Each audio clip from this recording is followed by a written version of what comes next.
আপনাদেরকে একটা সুন্দর জিনিস দেখাচ্ছি। এটা হচ্ছে শ্বেত আকন্দ বলে, অথবা কেউ সাদা আফাং বলে। এই সাদা আফাংয়ের অনেক কাজ। এর সর্বপ্রথম কাজটা হচ্ছে, যদি আপনার বাড়িতে থাকে এই গাছ, তাহলে কোনো বিষাক্ত বা বিষধর সাপ আপনার বাড়িতে উঠবে না। আবার এর শিকড় যদি আপনার কাছে থাকে, তাহলে কিন্তু এই শিকড় আপনার কাছে থাকলে সাপেও আপনাকে কামড় দেবে না, বিষাক্ত সাপ আপনার দেখে সরে যাবে। ঠিক আছে। আবার অনেক গুণাগুণ আছে, এর গুণ শেষ করে পারা যাবে না। আমি আপনাদেরকে কত গুণের কথা বলবো।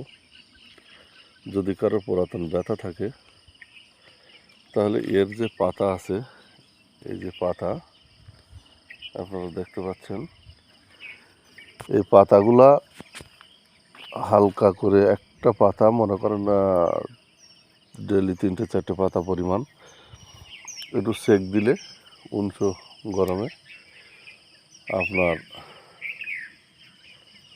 ব্যথা নিরাময় হয়ে যাবে, মানে ব্যথা সেরে যাবে আর কি। আবার এর আর একটা জাত আছে, সেটা হচ্ছে লাল জাত। আপনাদের সেটাও এক্ষুনি দেখাই দিচ্ছি। এর আরও অনেক অনেক অনেক গুণ আছে, বলছি আপনাদের। এটা হচ্ছে লাল আফাং বা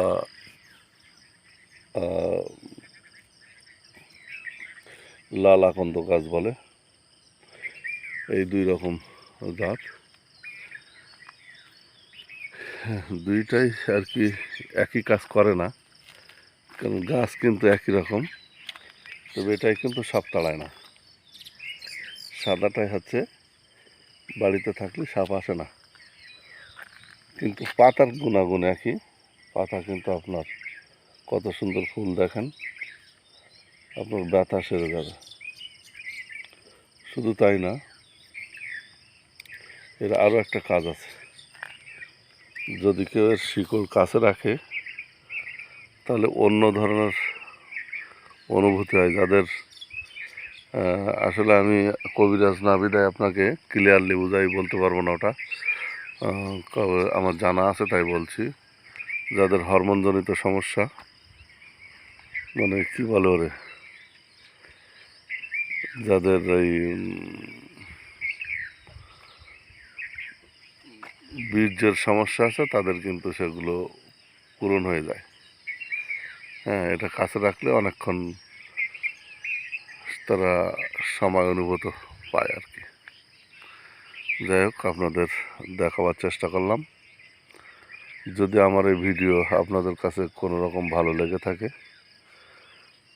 তাহলে একটা সাবস্ক্রাইব করে দেবেন, আর লাইক কমেন্ট শেয়ার করে উৎসাহিত করবেন, যাতে আরও আমরা আপনাদের নতুন নতুন ভিডিও দিতে পারি।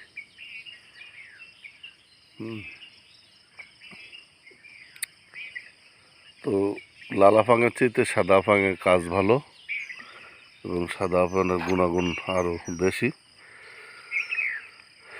তো যদি সামনে পড়ে থাকে এরকম একটা গাছ, তাহলে বাড়িতে উঠায় লাগাই দেবেন, দেখবেন অনেক উপকারে আসবে। আল্লাহ হাফেজ।